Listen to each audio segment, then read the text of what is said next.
RTP.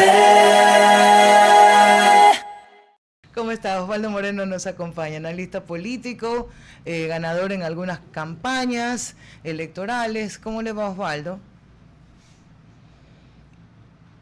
Fernanda, qué gusto verla y escucharla y pedirle disculpas las veces que me ha invitado a las 11. Justo estaba dando clases o viajando, pero Eh, qué gusto volverme a encontrar, quiere decirle aunque que yo sea no, telemáticamente. quiero decirle que yo no soy una mujer de rencores, pero llevo memoria. No, mentira. Osvaldo, qué rico. Aprovechemos estos minutos para conversar con usted. Ahora sí. Primero hágase una lectura. Como tenemos poco tiempo, eso sí le advierto, No, no te preocupes. esta coyuntura se parece a alguna coyuntura anterior que hemos vivido en el país. Bueno, el tiempo es relativo según Einstein, así que no se preocupe. Ok. Eh, a ver, es complicado para mí un poco analizar la situación del país, ¿no? Y celebro mucho las voces, no disidentes, porque la opinión, el pensamiento, la libre acción de pensar no te hace disidente, ¿no? Pero sí es complicado vivir en un país donde hoy en día ir a la tienda es un ejercicio de altísimo riesgo, llevar a tus hijos al colegio es un operativo de seguridad, opinar en los medios puede generarte un allanamiento, una visita al SRI, o sea, realmente creo que es una situación bastante complicada la que el país vive. El profesor Basadre, creo que es un gran politólogo, palabras más, palabras menos, hablaba lo que técnicamente se puede definir como un proceso plutocrático que, a diferencia de otras ocasiones, se está institucionalizando. Pero al margen de eso, en estos procesos de democracia que se suele limitar en determinados momentos, me parece que el Ecuador está en una posición bastante complicada con su política exterior, bastante complicada con su seguridad interna. Indudablemente hay la intención, es innegable que el gobierno ha intentado hacer de la seguridad su impronta, pero en resultados, en los números, en las muertes violentas y sobre todo en la percepción. Y hay un detalle más, que esto lo voy a tratar de decir muy rápido, que para mí es lo más grave, que claro, no son estos los foros, para eso están los académicos que deberían de hacerlo. La asimetría que existe en este momento en el Ecuador entre costa y sierra es una barbaridad. No puede ser posible que de las 50 muertes violentas que nos hace el país más violento de la región y probablemente uno de los más violentos del mundo, si tú haces el cálculo en la sierra, promedia 5 muertes violentas, que es la media, porque si en América Latina nos preocupaba la inflación de un dígito hace 30 años, hoy día nos preocupa la seguridad de un dígito. Entonces no puede ser que un país tenga en la sierra la media de 5 muertes violentas, que es la media tolerable, como Costa Rica, Chile, etcétera, y que la costa, que es la mitad del país, sobrepase las 100. Una simetría de esa magnitud pone en riesgo la existencia de un Estado, o sea, en los Balcanes, en cualquier caso histórico de la fragmentación. Entonces, creo que la situación de seguridad pone en riesgo la misma existencia del Estado. O sea, tenemos que analizarlo con ese grado de gravedad que tiene, de que hay una simetría de esa magnitud entre dos regiones de un mismo país. O sea, eso es insostenible. Esa simetría no puede mantener un país. No puede ser que un país mantenga medios de seguridad, la mitad del país, que es de la región andina, con respecto a la Amazonía, que me parece una extensión de la sierra, por como la gente es muy amable, buena gente, y Osvaldo, por otro lado, vive niveles de violencia los más altos probablemente del mundo, de un país que está en guerra. Osvaldo, esta aclaración que usted hace, que se enfoca en el tema de seguridad, ¿qué tanto tiene que ver con la situación política electoral del país? Bueno, hay cosas que están pasando que yo no las había leído, ¿no? Es decir, los tiempos han cambiado. Cuando yo era muy joven en Buenos Aires, no voy a decir que usted me conocía, pero Ramón sí.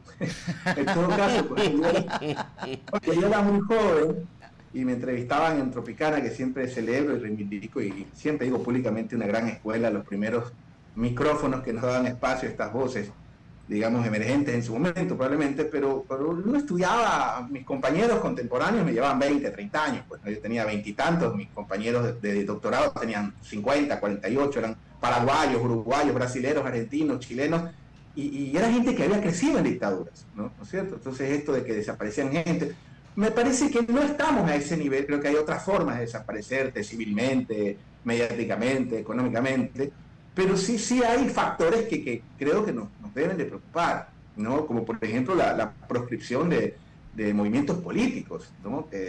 Indistintamente de la OP, que como politólogo, como con lo que estoy diciendo, a mí me parece interesante un partido gremial, los gremios, que así tiene que ser. En Brasil los empresarios tienen sus gremios, los políticos tienen su senador, de hecho, Lula viene del movimiento de trabajadores. Entonces, a mí me parece interesante, claro, con sus defectos, que tiene características de un movimiento gremial, que viene del magisterio. Ya es otra discusión si está bien, si está mal.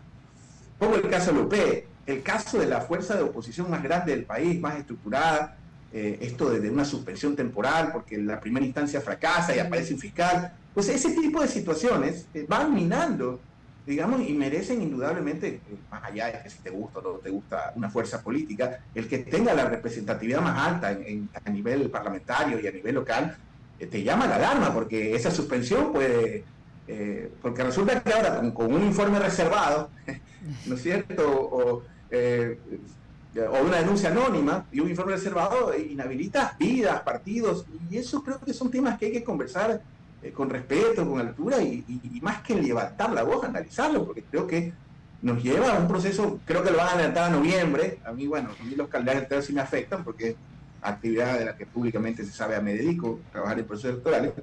Esto de moverlo a noviembre, que hasta ahora es un rumor, creo que amerita una serie de explicaciones. Permítame, Osvaldo, para ponerle a la gente en conocimiento. A las 14 horas de este viernes, el día de hoy me refiero, el Pleno del Consejo Nacional Electoral ha sido convocado para actualizar el calendario electoral. Hay que recordar que el calendario electoral estaba programado para que fuéramos a las urnas el 14 de febrero.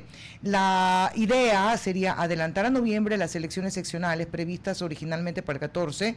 Razones: tras bastidores se invoca la previsión sobre el invierno que se avecina, que sería duro, y tiene sentido tomar esta medida. Esto salió en el programa de Fabricio Vela y hay que confirmarlo. Siga usted, solo para que la gente esté enterada en tiempo y forma, nada más.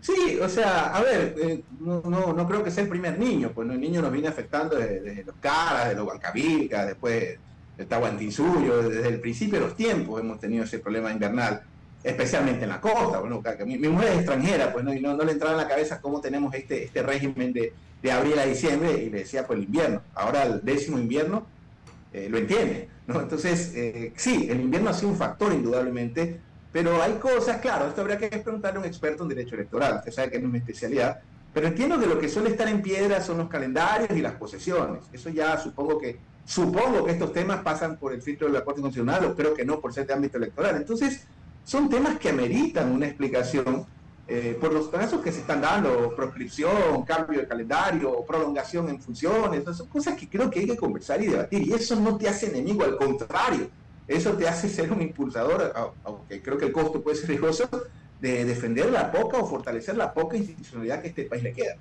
Osvaldo, Pamela León te saluda. Es decir, podríamos decir que el conflicto político ya es un agravante a considerar, que se precisa a través de investigaciones, informes técnicos. Lo que ha pasado con la Revolución Ciudadana de suspender por 9 meses claramente complica los tiempos de democracia interna que tienen que generarse dentro de los procesos electorales. Pero también tenemos el caso de Construye, el caso de Unidad Popular, que hace poco teníamos a una representante del partido y nos decía que no han sido notificados de la cantidad de desafiliaciones que el CNE indica que han tenido, que las desafiliaciones que han tenido apenas representan el 1% según su vocería. Pero hay otros casos también que tal vez no devienen de los partidos, sino de personajes que pueden llegar a tener cierta popularidad visible, y es el caso, por ejemplo, de Cristian Zamora, que en este momento está enfrentando un proceso investigativo en Fiscalía por supuesto enriquecimiento ilícito. Cristian Zamora, que además, según distintos estudios, ha tenido, digamos, unos números importantes de reelección. Asimismo, también el caso de Marcela Guiñaga, que hoy ya también empieza a abrir frentes controversiales con institucionalidad, por ejemplo, con el MTOP, el tema de las concesiones, y ya el CERCOP también se pronunció sobre cómo se están llevando a cabo las compras públicas. Toda esta situación, y ahorita lo que acaba de leer María Fernanda, el adelantamiento de las elecciones a noviembre, ¿cómo se puede leer de manera general y no tal vez de forma justificativa, que siempre el manto de la legitimidad la ropa, pero cómo se puede leer realmente esto? Esto es discrecionalidad y es uso de la institucionalidad tal vez para no corresponder con una visible persecución o inclinamiento del tablero electoral. Bueno, hay dos cosas, ¿no? Una que antes, no sé, las madres con orgullo decían: mi hijo será senador, asambleísta, podría ser presidente. Hoy en día las madres rezan para que sus hijos no se hagan políticos. A ese nivel ha llegado la actividad política en nuestro país. Qué horror, pero es verdad. Y lo otro, hoy día ojalá sea médico como el abuelo, arquitecto, escritor, ya no quieren que hagan política. Y sí, hay un denominador como, mira, hay algo que yo reivindico. Y si dicen, papá, quiero ser consultor. Yeah, baby. Tampoco. Es maravilloso. Pero obvio que sí. Los 42 años para que disfrutes los viajes, porque cuando ya te casas y tienes hijos no disfrutas los viajes. Antes claro. Yo tenía una agenda en que me cada 3 días extra. Ahora ya no agendo 2, sino el menor tiempo posible. Y vives en un país donde no puedes tomar una foto en el aeropuerto porque avisas que tu casa está sola. Pero bueno, a ver, hay una característica aquí. Algo que creo que tenemos que reivindicar consultores, politólogos, internacionalistas, prensa, sociedad civil, es el debido proceso, ¿no es cierto? Entonces, en el caso del debido proceso, no puede ser que haya un denominador común de este tipo de medidas en función o en contra de actores políticos relevantes y que tienen la característica, vamos haciendo el checklist de opositores, digamos, y no de cualquier opositor. Digamos, uno hace opinión pública, aunque bueno, no sé, repentinamente, si antes me invitaban 15 medios, ahora me invitan 3, bueno, mi mujer es muy feliz, que mientras menos invite los medios, mejor.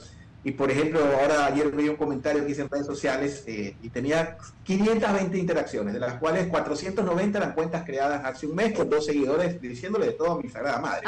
También eres víctima de eso. También eres víctima de eso. Podemos hacer un álbum. Compartamos nuestros trolls. Nuestros trolls. Alguien paga esto, y eso tiene un valor, esto no es casual. Pero al margen de eso, para responder a tu pregunta, hay algo que se llama el debido proceso, ¿no? Y yo lo reivindico para quien sea hoy y en el futuro, porque hay 2 cosas que tienen seguro los políticos.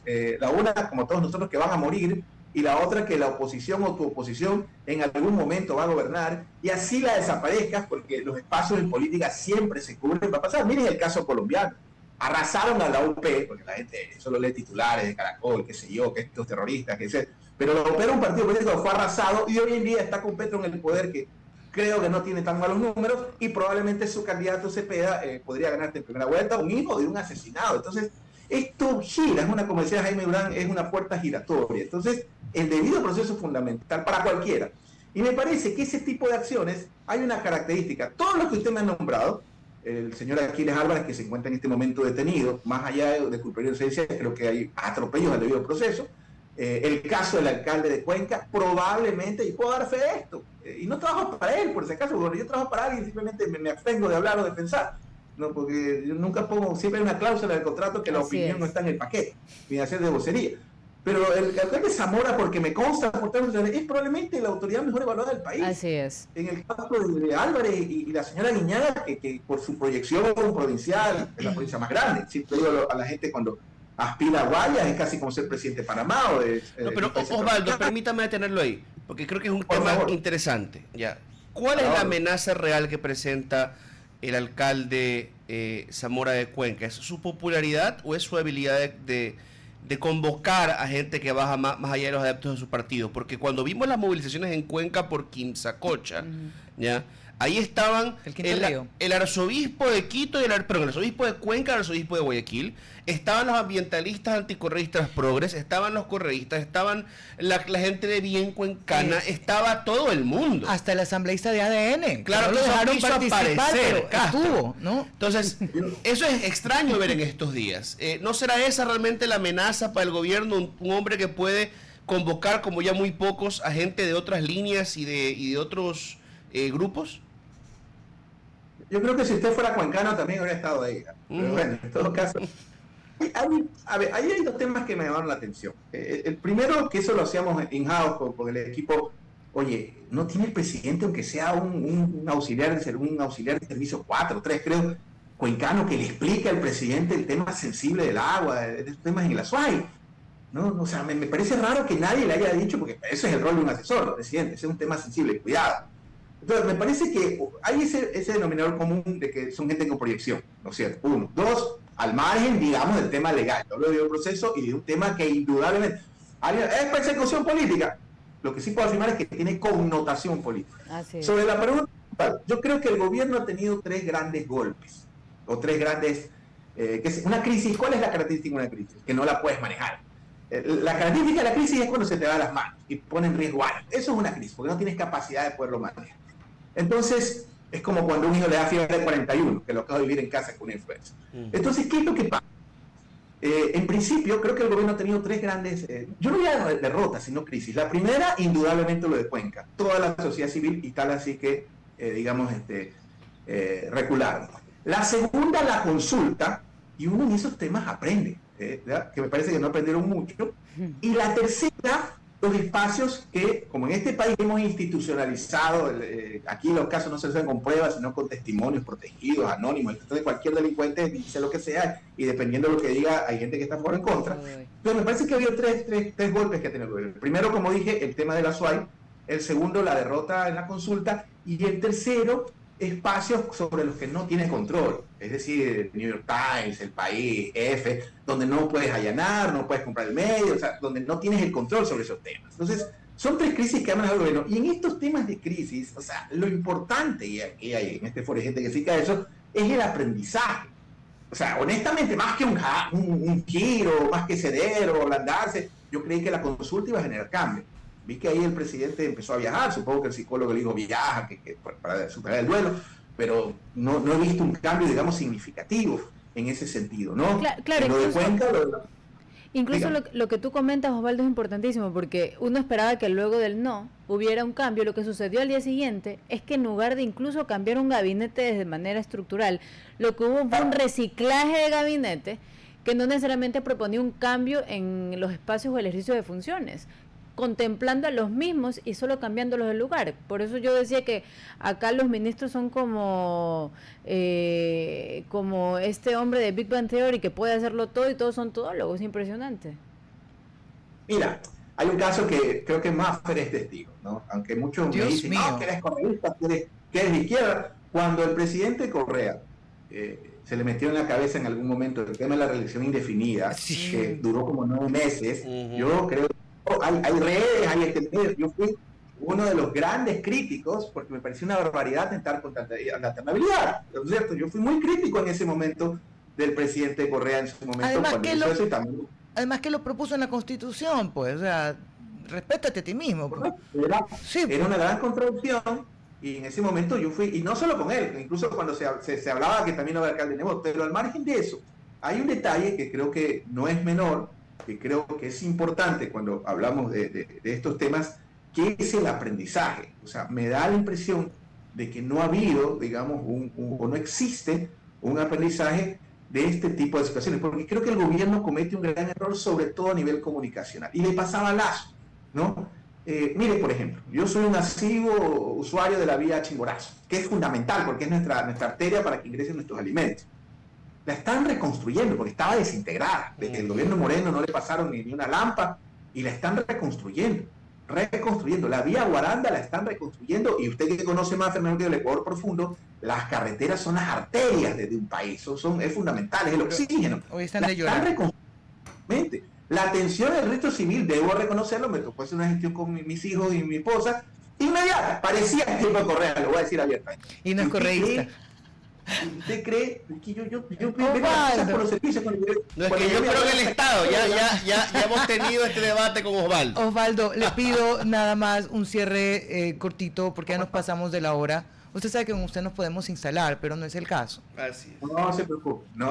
Bueno, en resumen, en vez de, creo, dedicarse a estos portales, a estos analistas, que está bien, yo no tengo problema con que la gente alquile su opinión, solo no me pidas compartir mi espacio ni sentarme en la mesa, y yo soy feliz y sigo mi vida. Pero yo creo que si ellos apuntaran a la gestión efectiva de gobierno, de cosas que sí están haciendo, que le han cambiado la vida a la gente, probablemente no haría falta tener tanto troll persiguiendo a cuanto cristiano se le ocurre pensar otra cosa, o probablemente no haría falta allanar a nadie o hostigar a alcaldes, porque la popularidad se elevaría como espuma. Creo que sí hay gestión, pero la forma de comunicar es la equivocada. Los otros temas institucionales... Interesante postura.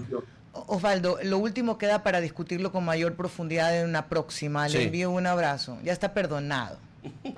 Si yo se había contado a usted, yo iba y le llevaba el pancito. ¿Cuál es ese pancito que vendía al frente? Pancito, sí, de todo. Me deben muchas cosas, Osvaldo. Estoy en deuda. Usted está en deuda. Un gran abrazo sobre todo. Es lo más importante.